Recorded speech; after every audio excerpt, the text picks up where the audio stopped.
a inquilina do quarto 23. Bem-vindos ao Hotel St. Clair. Meu nome é Juliana Costa, tenho 29 anos, e o que vou contar aconteceu há 2 anos, quando eu e meu namorado, Rafael, decidimos fazer uma viagem improvisada pelo interior de Minas Gerais. Era fim de semana prolongado, e a gente queria fugir da cidade grande. Pegamos o carro e seguimos sem rumo, parando em cidades pequenas, fotografando paisagens e curtindo o silêncio das estradas de terra. No terceiro dia, anoiteceu mais rápido do que imaginamos. Estávamos em uma serra, no meio do nada, quando começou uma chuva fina e gelada. O GPS não funcionava direito e a gasolina estava no fim.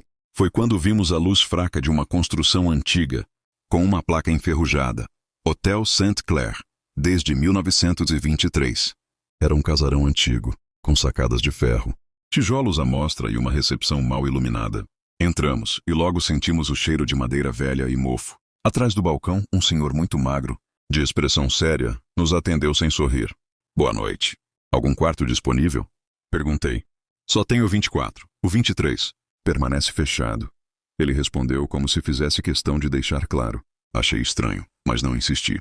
Pagamos em dinheiro. Recebemos a chave de ferro pesada e subimos. Uma escada barulhenta até o segundo andar. O corredor era longo, mal iluminado, com carpete velho e um silêncio absoluto. Passamos pelo quarto 23. A porta estava trancada com correntes por fora. Que exagero, disse Rafael. Parece cena de filme de terror. Brinquei dizendo que devia ser para manter algum espírito preso. Mas, no fundo, algo naquela porta me causou calafrios. Era como se ela respirasse. O quarto 24 era simples, com uma cama de casal, uma cômoda coberta de pó e uma janela que dava para o pátio interno. Tomamos banho, comemos uns biscoitos e nos deitamos. Já era quase meia-noite quando ouvi 3 batidas. Tac, tac, tac. Vieram da parede ao lado, exatamente onde ficava o quarto 23. Sentei na cama e olhei para Rafael. Você ouviu? É só barulho da madeira. Relaxa. Mas eu sabia que não era. Alguém, ou alguma coisa, estava ali, atrás daquela parede fina, esperando. No silêncio da madrugada, ouvi uma voz sussurrando. Era feminina, rouca, triste. Eu só queria que alguém me ouvisse. Na manhã seguinte, fui direto até a recepção. O senhor de terno antigo estava lá, sentado como se não tivesse se mexido a noite inteira. O quarto ao lado, 23. Eu ouvi barulhos, comentei tentando parecer casual. Ele me encarou sem piscar. A senhorita deve ter sonhado. Eu ouvi uma voz. Uma mulher. Ela dizia que queria ser ouvida. Ele apertou os lábios finos. Depois falou devagar, como quem mede cada palavra. A senhorita Elizabeth desapareceu dentro daquele quarto há exatos 21 anos. Ela entrou. E nunca mais saiu. Nenhuma chave consegue abrir. A porta foi selada por segurança. Engoli em seco. E ninguém nunca mais escutou nada lá de dentro? Todos os que escutaram não estão mais aqui para contar. Voltei para o quarto ainda mais inquieta. Rafael ria da situação. Achava que o recepcionista só queria assustar hóspedes curiosos. Mas aquela noite foi diferente. Às 2h47 acordei com a sensação de que alguém me observava. Olhei para a porta, depois para a janela. Estava tudo trancado, mas o som voltou. Tac, tac, tac. Dessa vez mais forte, mais perto. Não era na parede, era dentro do quarto. Me levantei devagar. O barulho vinha do espelho da cômoda. Um espelho velho, rachado no canto, coberto de poeira. Me aproximei com o coração na garganta. Foi quando vi. Não era meu reflexo que me encarava. A figura no vidro tinha meus olhos, mas chorava sangue. E seus lábios tremiam, formando palavras que eu não escutava, mas que sentia. Uma súplica. Deixe-me sair. Eu gritei. Rafael acordou assustado, acendeu a luz. O espelho estava normal. Nenhum barulho, nenhuma voz. Mas o ar estava gelado, congelante. E uma marca de mão apareceu no vidro. Pequena, feminina, do lado de dentro. No dia seguinte, Rafael quis ir embora. Disse que o hotel estava mexendo com a minha cabeça. Mas eu sentia que precisava ficar. Não era só curiosidade. Era como se algo estivesse me chamando, implorando. Juliana, vamos embora antes do anoitecer. Isso tudo tá te afetando. Ele disse, enquanto jogava as roupas na mochila. Mas eu não me mexia. Só encarava a parede onde ficava o espelho da noite anterior. Ele estava coberto por um pano que eu mesma coloquei. E mesmo assim, sentia que alguém me observava dali. Descemos para devolver a chave. O recepcionista mal nos olhou. Pousei a chave 24 no balcão. E, num impulso que nem eu entendi, perguntei. O senhor tem a chave do quarto 23? Ele parou. Devagar, levantou os olhos. Seu rosto pálido pareceu envelhecer 10 anos em um segundo. Não existe mais chave para aquele quarto. Nem a fechadura funciona. Só correntes. Correntes e silêncio. Ficamos em silêncio por alguns segundos. E então ele completou. A porta só se abre se ela quiser sair. Do lado de fora, o céu estava nublado. Colocamos nossas malas no carro e partimos. Ou pelo menos tentamos. O motor não ligava. A bateria, aparentemente nova, simplesmente morreu. Pegamos sinal no celular, mas não havia rede. A cidade parecia ter desaparecido do mapa. Eu vou pedir ajuda, Rafael disse, já irritado. Ele voltou para o hotel enquanto eu fiquei sentada na calçada, de frente para o casarão. E foi aí que eu vi, pela janela do segundo andar, aquela que dava exatamente para o quarto 23. Havia alguém me observando. Uma mulher, pálida, com o rosto parcialmente coberto por véu preto. Mas o que me paralisou foi o olhar. Ela estava sorrindo. E atrás dela havia outra sombra, uma silhueta escura, distorcida, encostada no teto como uma aranha humana, com olhos vermelhos. Quando Rafael voltou, não disse uma palavra. Apenas me entregou algo que o recepcionista deu para ele, sem explicar. Era uma chave antiga, enferrujada, com um pequeno número 23 gravado nela. E atrás um bilhete escrito à mão. Ela gostou de você. Naquela noite eu sonhei com ela. A mulher do véu. Ela estava parada no fim do corredor do hotel, imóvel, com o rosto virado para a parede. Seu corpo tremia como se contivesse algo dentro dela, algo que forçava para sair. No sonho eu me aproximava e a escutava repetir. Você consegue me ouvir agora? Acordei suando. Rafael dormia ao meu lado, mas a janela estava aberta e o vento gelado soprava forte, levantando as cortinas. Me levantei, fui fechá-la e nesse instante, a porta do quarto se abriu sozinha. Do corredor escuro apenas o som das tábuas rangendo sob passos invisíveis. Rafael? Chamei com a voz trêmula. Ele não respondeu. Me virei para ele. Mas a cama estava vazia, cobertas intactas. Nenhum sinal dele. Foi então que vi.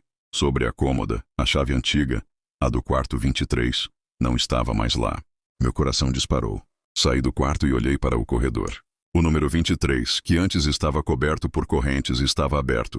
A porta entreaberta exalava um cheiro forte de flores podres e madeira queimada. Caminhei devagar até ela. A maçaneta estava fria como gelo. Empurrei a porta com a ponta dos dedos. E o que vi lá dentro me acompanharia pelo resto da vida. O quarto 23 era diferente. O papel de parede era antigo, vermelho escuro, coberto de símbolos desenhados à mão. No chão, velas derretidas. No canto, um espelho quebrado, o mesmo do meu quarto. E no centro, uma cadeira de balanço, ainda se movendo sozinha. Sentada nela, de costas, ela estava ali. O véu, o vestido preto, as mãos pálidas. Ela virou o rosto devagar. E quando falou, sua voz veio de todos os cantos do quarto. Você ouviu? Então agora não pode mais sair. O cheiro dentro do quarto 23 era sufocante. Algo entre flores mortas, madeira molhada e ferro enferrujado. A luz do corredor não iluminava bem o ambiente, mas mesmo assim eu entrei. Era como atravessar uma cortina de ar denso, pesado como se o próprio quarto respirasse. A cadeira de balanço parou lentamente. A mulher não se mexeu. Parecia esperar por algo. Eu tentei recuar, mas a porta se fechou atrás de mim com um estrondo seco. Quando me virei para abrir, a maçaneta tinha desaparecido. Não havia mais saída. Virei novamente para o centro do quarto e ela agora estava em pé. O véu ainda cobria o rosto, mas eu podia ver os traços da boca. Costurada com linha preta, como se alguém quisesse calar o que ela tinha para dizer. Foi então que ouvi Rafael. Juliana! Juliana, tá aí? Gritei por ele, bati na porta, mas minha voz não saía. Eu falava, mas era como se estivesse debaixo d'água. A mulher começou a caminhar em minha direção. Os passos eram lentos, mas o som era como algo seco arrastando os pés sobre vidro. Ela apontou para o chão. E só então percebi. Havia um círculo desenhado com sangue seco, símbolos estranhos e uma vela acesa no centro. No chão, ao lado do círculo, estava um diário antigo, com capa vermelha e páginas amareladas. Peguei-o com as mãos trêmulas e abri na primeira página. Meu nome é Elizabeth Diniz. Eu fui ouvida, mas ninguém me salvou. Agora só posso continuar aqui, esperando outra voz que escute o que me foi arrancado. As outras páginas estavam rasgadas, como se alguém as tivesse arrancado com pressa. Mas atrás da última folha, havia um espelho, pequeno, rachado. E no reflexo, não era mais eu ali, era ela. E então ela falou com a minha voz. Agora você é a inquilina. Rafael correu pelos corredores do hotel, chamando meu nome sem parar. Ninguém respondia. Nem o recepcionista, nem outros hóspedes. Era como se o prédio inteiro tivesse sido engolido por um vazio. Ele tentou abrir a porta do quarto 23. Estava trancada outra vez, envolta em correntes. Mas o barulho lá dentro fazia sua espinha gelar. Sons abafados, vozes que se misturavam, e algo como madeira rangendo, ou dentes. Na recepção encontrou um livro velho, jogado atrás do balcão. Era o registro de hóspedes. Revirando as páginas, Rafael encontrou o nome. Elizabeth Diniz. 14 de setembro de 2002. Quarto 23. Último check-in. Sem check-out. Ao lado do nome, alguém escreveu com tinta vermelha. Aqui foi ouvida. E silenciada. Mais abaixo, outras anotações rabiscadas. Ela falava com o espelho. Fez um pacto para nunca mais ser ignorada. O quarto agora pertence a ela. Rafael entendeu que o hotel não era só antigo. Ele estava preso no tempo, alimentando-se de vozes, presenças, almas frágeis, que ousaram escutar. Ele voltou ao corredor e gritou. Juliana, eu vou tirar você daí! As correntes da porta 23 começaram a vibrar. E do outro lado, minha voz respondeu. Mas não parecia mais só minha. Dentro do quarto, eu estava ajoelhada no chão, segurando o diário. As velas se reacenderam sozinhas, e as palavras começaram a aparecer nas paredes como arranhões. Ouça, ouça, ouça, ouça. O reflexo no espelho se mexia sozinho, mesmo quando eu estava imóvel. A mulher com o véu já não usava véu. Seu rosto era o meu, mas distorcido. Rachado como vidro, os olhos fundos e escuros. Ela sorriu com minha boca e disse, para eu ir embora, você precisa ficar. O círculo no chão começou a brilhar em vermelho. As sombras nas paredes se curvavam como braços. E eu senti as mãos me puxando para baixo, para dentro do chão, do espelho, ou do próprio quarto. Não sei. Foi quando a porta explodiu. Rafael entrou com uma vela na mão e o espelho pequeno que estava na recepção. Ele correu até mim gritando. Olha para mim, Juliana! Não escuta ela. Mas já era tarde demais. Eu já estava ouvindo demais. Vozes na minha mente. Imagens que não eram minhas lembranças. Até que num impulso, Rafael jogou o espelho no chão e o quebrou. Um grito atravessou o quarto como uma sirene, e a figura de Elizabeth se contorceu no ar, como fumaça sendo sugada para dentro das rachaduras. A vela se apagou, e o quarto 23 ficou em silêncio absoluto. Rafael me puxou pelos braços. Eu ainda tremia, em choque sem conseguir falar. O quarto parecia respirar atrás de nós, como se estivesse furioso. Descemos as escadas às pressas. A recepção estava vazia.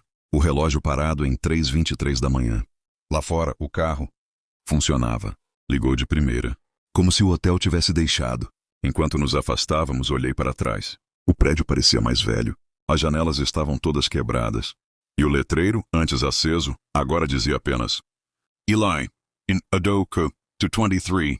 E atrás da janela do segundo andar, ela ainda estava lá, parada, nos observando, com o rosto de alguém que agora me conhecia por dentro.